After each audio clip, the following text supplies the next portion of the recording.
Breaking news చూస్తున్న vote on account budget కు Telangana cabinet ఆమోదం తెలిపింది. ఇక సీఎం రేవంత్ రెడ్డి అధ్యక్షతన అసెంబ్లీలో జరిగిన సమావేశంలో మధ్యంతర బడ్జెట్ కు మంత్రిమండలి గ్రీన్ సిగ్నల్ ఇచ్చింది. ఇక కేబినెట్ ఆమోదించడంతో డిప్యూటీ సీఎం ఆర్థిక శాఖ మంత్రి బట్టి విక్రమార్క ఇవాళ మధ్యాహ్నం 12 గంటలకు అసెంబ్లీలో బడ్జెట్ ప్రవేశపెట్టనున్నారు. ఇక అదే సమయంలో శాసనమండలిలో మంత్రి దుద్దిళ్ల శ్రీధర్ బాబు బడ్జెట్ ను సమర్పించనున్నారు.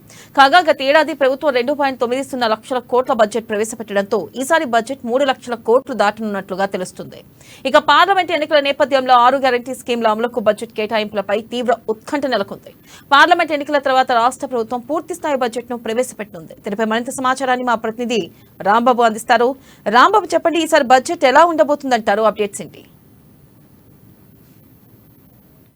ఈ రోజు అసెంబ్లీ కార్యాలయంలో రేవంత్ రెడ్డి అధ్యక్షతన అయితే కేబినెట్ సమావేశం జరిగింది. ఈ యొక్క అసెంబ్లీ సెక్రటరీ కార్యాలయంలో జరిగినటువంటి సమావేశంలో ఆర్థిక శాఖ మంత్రి బట్టి విక్రమార్క, శాసనసభ వ్యవహారాల శాఖ మంత్రి దుద్దిళ్ల శ్రీధర్ బాబు, సిఎస్ శాంతికుమారి తదితరులందరూ కూడా ఈ యొక్క కేబినెట్ భేటీలో పాల్గొనడం జరిగింది. కేబినెట్ భేటీలో ప్రధానంగా మధ్యంతర బడ్జెట్ కి అయితే కేబినెట్ ఆమోదించింది. ఓట్ ఆన్ అకౌంట్ బడ్జెట్ ప్రవేశపెడుతున్నటువంటి సందర్భంగా ఈ యొక్క ఎంత అనే దానిపైన కూడా కేబినెట్ అయితే మొత్తం ఈ బడ్జెట్ సంబంధించిన దాని మీద ఆమోద ముద్ర వేసింది. గత ప్రభుత్వం బీఆర్ఎస్ సర్కారు 2,91,500 కోట్ల రూపాయల బడ్జెట్ ను ప్రవేశపెట్టిన నేపథ్యంలో ఇప్పుడు కొత్తగా వచ్చినటువంటి కాంగ్రెస్ సర్కారు మొట్టమొదటిసారిగా బడ్జెట్ ప్రవేశపెట్టవుతోంది. అదేవిధంగా ఓట్ ఆన్ అకౌంట్ బడ్జెట్ కే వెళ్తా ఉన్నది.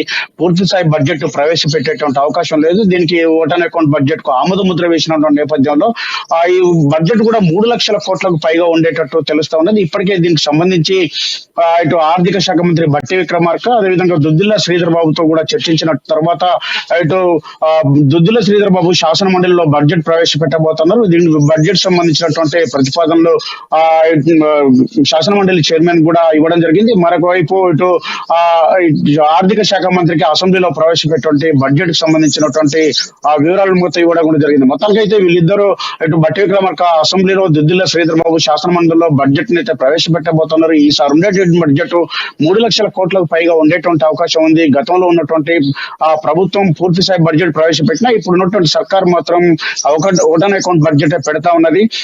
పార్లమెంట్ ఎన్నికలు సమీపిస్తున్నటువంటి వేళ అత్యంత ప్రాధాన్యతమైనటువంటి 6 గ్యారెంటీలకే ఎక్కువ ప్రాధాన్యత ఇస్తున్న ఈ యొక్క బడ్జెట్ లో ప్రధానంగా ఈ యొక్క సెషన్ లోనే 2 గ్యారెంటీలను కూడా అమలు చేయడానికి అయితే ఇటు బడ్జెట్ ప్రతిపాదనలు ఇప్పటికే ఇచ్చినటువంటి నేపథ్యంలో ఈ రోజు బడ్జెట్ లో దానికి సంబంధించి కూడా ప్రకటించబోతా ఉన్నారు. ఇప్పటికే ఇటు 500 రూపాయలకే గ్యాస్ సిలిండర్ సంబంధించి కానీ, లేకపోతే మహిళలకు గృహాలకు సంబంధించి గృహావసరాలకు సంబంధించి 200 యూనిట్ల ఉచిత విద్యుత్కు సంబంధించినటువంటి అంశంలో వీటన్నిటిని కూడా మరికొద్దిసేపట్లో అసెంబ్లీలో ముఖ్యమంత్రి కూడా ప్రకటించబోతున్నారు. దీనిపైన ఇప్పటికే ఈ బడ్జెట్ తర్వాత ఈ రోజు బడ్జెట్ ప్రవేశపెట్టిన తర్వాత సభ వాయిదానంతరం రేపు సెలవు ఉంటుంది. ఆ తర్వాత ఎల్లుండి డిస్కషన్స్ ఉంటాయి. ఆ తర్వాత 13వ తారీఖు నాడు దీనిపైన సమాధానం ఉండేటువంటి అవకాశం ఉంది. మొత్తానికి అయితే ఈ యొక్క బడ్జెట్ సమావేశాలు అయితే అంటే 13వ తారీఖు వరకు కొనసాగేటువంటి అవకాశం ఉంది. నిన్న జరిగినటువంటి అంటే అసెంబ్లీ గవర్నర్ కు ధన్యవాదాలు తీర్మానం కార్యక్రమంలో అంటే గవర్నర్ కు ధన్యవాదాలు తెలిపేటువంటి కార్యక్రమంలో కూడా ఇటు ముఖ్యమంత్రి ఇటు కేఆర్ఎంబి పైన, అదేవిధంగా హరీష్ రావు మధ్యన జరిగింది. దీంతో ఇటు 12వ తారీఖు నాడు కేఆర్ఎంబి పైన చర్చకు సిద్ధం అని చెప్పేసి ప్రభుత్వం చెప్తా ఉన్నది. 13వ తారీఖు నాడు అవసరమైతే కాళేశ్వరం కూడా రావాలని చెప్పేసి వాళ్ళ 39 మంది ఎమ్మెల్యేలు కూడా అక్కడికి రావాలని చెప్పేసి శాసనసభకు సంబంధించినటువంటి ముఖ్యంగా ప్రతిపక్ష నాయకుడు అక్కడికి రావాలని చెప్పేసి చర్చలో పాల్గొనాలని కూడా ముఖ్యమంత్రి కోరడం జరిగింది. ఒక అర్థవంతమైన చర్చ జరగాలి. అవినీతిని బయటపెట్టాలంటే ఇటు గత ప్రభుత్వం చేసినటువంటి తప్పిదాలను అవినీతిని బయటపెట్టేందుకు ఇటు మాజీ ముఖ్యమంత్రి కేసీఆర్ శాసనసభ పక్ష నేతగా అంటే ఆ యొక్క బీఆర్ఎస్ పక్ష నేతగా అక్కడ ఉండాల్సిందని చెప్పేసి కూడా రావాలని చెప్పేసి కూడా కోరడం జరిగింది. మొత్తానికైతే ఈ రోజు బడ్జెట్ సంబంధించినటువంటి 12 గంటలకు ఇటు బట్టి విక్రమార్క అసెంబ్లీలో, దుద్దిళ్ల శ్రీధర్ బాబు శాసన మండలిలో ప్రవేశపెట్టబోతా ఉన్నారు. ఈ 3 లక్షల కోట్లకు పైగా ఉండేటువంటి అవకాశం అయితే కనపడతా ఉన్నది. అత్యంత సంక్షేమ రంగానికి, లేకపోతే ప్రజా పథకాలు, ప్రజాపాలనలో ఆ పథకాలకి అత్యంత పెద్దపీట వేసే విధంగా ఇప్పటికే ఈ యొక్క బడ్జెట్ ఉండబోతున్నది. మధ్య తరహా ప్రాజెక్టులను కూడా చిన్న ప్రాజెక్టులను కూడా పూర్తి చేస్తామని చెప్తా ఉన్నది. ఎస్ఎల్బిసి ఇంకో 9 కిలోమీటర్లు టన్నెల్ పోవాల్సినటువంటి అవసరం ఉంది. ఒకటి ఎస్ఎల్బిసి లాంటి ఈ యొక్క ప్రాజెక్టులను పూర్తి చేయాలని చెప్పేసి ప్రభుత్వం భావిస్తా ఉన్నది.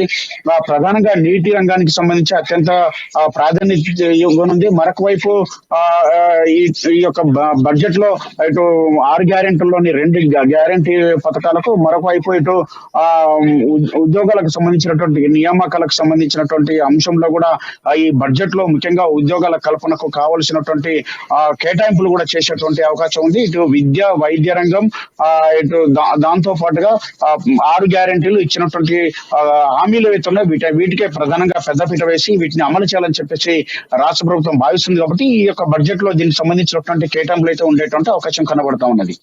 Right Rambabu, thank you.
Breaking news చూస్తున్న ఓట్ ఆన్ అకౌంట్ బడ్జెట్ కు తెలంగాణ కేబినెట్ ఆమోదం తెలిపింది.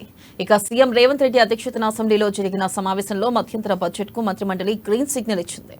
కేబినెట్ ఆమోదించడంతో డిప్యూటీ సీఎం ఆర్థిక శాఖ మంత్రి బట్టి విక్రమార్క ఇవాళ మధ్యాహ్నం 12 గంటలకు అసెంబ్లీలో బడ్జెట్ ను ప్రవేశపెట్టనున్నారు. ఇక అదే సమయంలో శాసనమండలిలో మంత్రి దుద్దిళ్ల శ్రీధర్ బాబు బడ్జెట్ ను సమర్పించనున్నారు. కాగా గత ఏడాది ప్రభుత్వం 2.90 లక్షల కోట్ల బడ్జెట్ ప్రవేశపెట్టడంతో ఈసారి బడ్జెట్ 3 లక్షల కోట్లు దాటనున్నట్లుగా తెలుస్తుంది. పార్లమెంట్ ఎన్నికల నేపథ్యంలో 6 గ్యారంటీ స్కీమ్ల అమలుకు బడ్జెట్ కేటాయింపులపై తీవ్ర ఉత్కంఠ నెలకొంది. పార్లమెంట్ ఎన్నికల తర్వాత రాష్ట్ర ప్రభుత్వం పూర్తి స్థాయి బడ్జెట్ ను ప్రవేశపెట్టనుంది.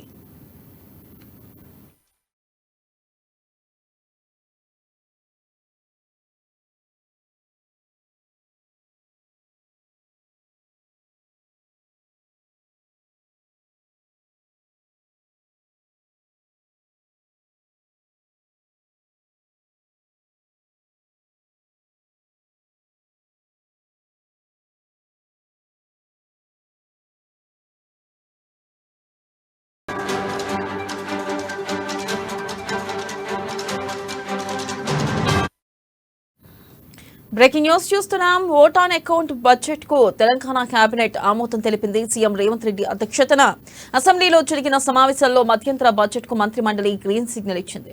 ఇక కేబినెట్ ఆమోదించడంతో డిప్యూటీ సీఎం ఆర్థిక శాఖ మంత్రి బట్టి విక్రమార్క ఇవాళ మధ్యాహ్నం 12 గంటలకు అసెంబ్లీలో బడ్జెట్ ప్రవేశపెట్టనున్నారు. ఇక అదే సమయంలో శాసన మండలిలో మంత్రి దుద్దిళ్ల శ్రీధర్ బాబు బడ్జెట్ సమర్పించనున్నారు. కాగా గత ఏడాది ప్రభుత్వం 2.90 లక్షల కోట్ల బడ్జెట్ ప్రవేశపెట్టడంతో ఈసారి బడ్జెట్ 3 లక్షల కోట్ల దాటనున్నట్లుగా తెలుస్తుంది. ఇక పార్లమెంట్ ఎన్నికల నేపథ్యంలో 6 గ్యారంటీ స్కీమ్ల అమలుకు బడ్జెట్ కేటాయింపులో తీవ్ర ఉత్కంఠ నెలకొంది. ఇక పార్లమెంట్ ఎన్నికల తర్వాత రాష్ట్ర ప్రభుత్వం పూర్తి స్థాయి బడ్జెట్ ను ప్రవేశపెట్టనుంది. దీనిపై మరింత సమాచారాన్ని మా ప్రతినిధి హరీష్ లైవ్ ద్వారా అందిస్తారు. హరీష్, చెప్పండి, ఈసారి బడ్జెట్ ఎలా ఉండబోతుందంటారు? అలాగే త్వరలోనే 2 పథకాలను అమలు చేస్తారని కూడా అంటున్నారు. ఈ నేపథ్యంలో మరి వాటికి సంబంధించిన నిధులు కూడా ఈ బడ్జెట్ లో ప్రవేశపెట్టే అవకాశం ఉందంటారా హరీష్? థ్యాంక్ యూ వెన్నెల. మరి కాసేపట్లో బడ్జెట్ సమావేశాలు ఈరోజు 12 గంటలకు ప్రారంభం కాబోతున్న నేపథ్యం శాసనసభలో ఏదైతే డిప్యూటీ సీఎం బట్టి విక్రమార్క అలాగే శాసన మండలిలో మంత్రి Sridhar Babu budget vote on account బడ్జెట్ను ప్రారంభించబోతున్నారు.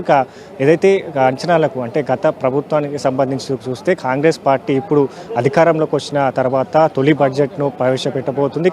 దాన్ని అంచనాలకు దగ్గరగా ఉండాలి, వాస్తవంగా ఆ బడ్జెట్ ఉండాలి, రూపకల్పన జరగాలని ఇప్పటికీ గత 2-3 రోజుల క్రితం కూడా అధికారులకు సీఎం రేవంత్ రెడ్డి ఆదేశాలు ఇచ్చారు. ఇప్పుడు ఆ బడ్జెట్కి సంబంధించి కూడా ఇప్పుడు ఏదైతే ఈరోజు ప్రవేశపెట్టబోయే బడ్జెట్ ఇక్కడ రైతులకు కావచ్చు, కాంగ్రెస్ పార్టీ ప్రకటించిన ఏదైతే ఎన్నికల ఎన్నికల ముందు ప్రకటించిన గ్యారంటీలో 2 గ్యారంటీలకు సంబంధించి కూడా ఇప్పటికే ఇంప్లిమెంట్ చేసింది. ఇక మరో 2 గ్యారంటీలు గృహజ్యోతిలో భాగంగా 200 ఉచిత విద్యుత్కు సంబంధించి ఉచిత విద్యుత్ పథకం కావచ్చు, అలాగే 500 గ్యాస్ సిలిండర్కి సంబంధించి గ్యాస్ సిలిండర్ కావచ్చు, 2 పథకాలకు సంబంధించి ప్రారంభించేందుకు సిద్ధమైంది. కాబట్టి దానికి సంబంధించిన అంచనాలకు సంబంధించిన బడ్జెట్ కేటాయింపులు కావచ్చు, ఇంకా మిగతా ఏదైతే రైతులకు సంబంధించి రైతు భరోసా పేరుతో కూడా 15,000 ఆర్థిక సాయానికి సంబంధించి ఇచ్చేందుకు సిద్ధమైంది. కాబట్టి ఆ ఆర్థిక సంబంధించి దానికి కేటాయింపులు, అలాగే ఏదైతే రైతు సంబంధించిన కౌలు రైతులకు కూడా 12,000 ఇచ్చేందుకు సిద్ధమైంది. ఇక మొత్తంగా రైతులకు పెద్దపీట విషయంగా కూడా బడ్జెట్ కేటాయింపులు ఉండబోతున్నట్టుగా చెప్పొచ్చు. ఇక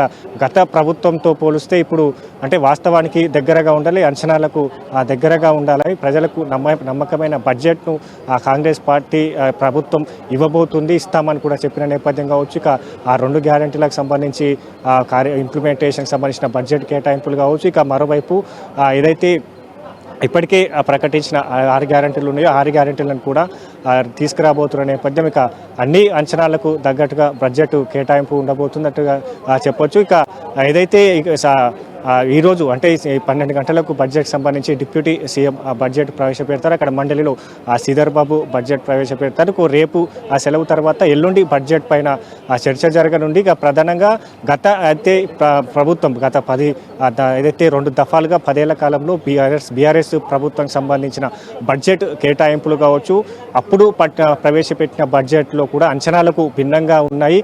అవి పూర్తి స్థాయిలో కూడా ఇక్కడ కేటాయింపులు జరగలేదని కూడా కాంగ్రెస్ ప్రభుత్వం ఆరోపణలు చేస్తున్న నేపథ్యం కావచ్చు. వాటన్నిటిని కూడా ఇప్పుడు అసెంబ్లీ వేదిక కూడా చర్చించే అవకాశం కనిపిస్తుంది. ఇక ఖచ్చితంగా కాంగ్రెస్ ప్రభుత్వానికి సంబంధించి ఏదైతే బడ్జెట్ కేటాయింపులు తక్కువగా ఉన్నది వాస్తవానికి ఉండాలి, ఖచ్చితంగా ఆ కేటాయింపులు జరగాలనే లక్ష్యంతో వెళ్తుంది. దాన్ని ఆధారంగా ఈరోజు బడ్జెట్ సంబంధించిన కేటాయింపులు ఉంటాయి. ఇక మరోవైపు బీఆర్ఎస్ సంబంధించిన ఏదైతే 2 దఫాల అధికారంలో ఉన్న కాలంలో ఆ బడ్జెట్కి సంబంధించిన కేటాయింపులు కావచ్చు, ఇక కాళేశ్వరంకి సంబంధించిన ఏదైతే కాళేశ్వరం ప్రాజెక్టుకు సంబంధించిన కేటాయింపులు కావచ్చు, ఇక మేడిగడ్డ బ్యారేజీకి సంబంధించిన కుంగుబాటు జరిగింది. కాబట్టి అక్కడ జరిగిన కేటాయింపులు అన్నిటినీ వాటిని కూడా అంచనాలు వేస్తూ ఇప్పుడు కాంగ్రెస్ ప్రభుత్వం తీసుకురాబోయే బడ్జెట్కు అంచనాలు వేస్తూ కూడా చర్చలో ఏదైతే సభలో చర్చలు లేపే విధంగా కూడా ఇక్కడ కాంగ్రెస్ ప్రభుత్వం ఇప్పటికే ఏదైతే దానికి సంబంధించిన ప్రతిపాదనలు కూడా సిద్ధం చేసుకున్న నేపథ్యం కావచ్చు. ఇక పూర్తిగా ఈ బడ్జెట్ సంబంధించి ఈరోజు ఆ బడ్జెట్ ప్రవేశపెడతారు. ఇక రేపు సెలవు ఉంటుంది, ఎల్లుండి దీనిపైన కూడా చర్చలు జరిగే అవకాశం ఉన్నది. కాబట్టి ఇక పూర్తి స్థాయిలో బడ్జెట్ పైన కూడా ఇక్కడ బీఆర్ఎస్ను ట్యాకిల్ చేసే విధంగా కూడా కాంగ్రెస్ ప్రభుత్వం సిద్ధమైంది. ఇక్కడ బీఆర్ఎస్ కూడా ఇప్పటికే సీఎం కేసీఆర్ కూడా ఈరోజు అసెంబ్లీకి వచ్చే అవకాశాలు ఉన్నాయి. కాబట్టి ఇక వాడివేడిగా చర్చలు జరిగే అవకాశం అయితే ఉంది. Vennela. Right Harish, thank you.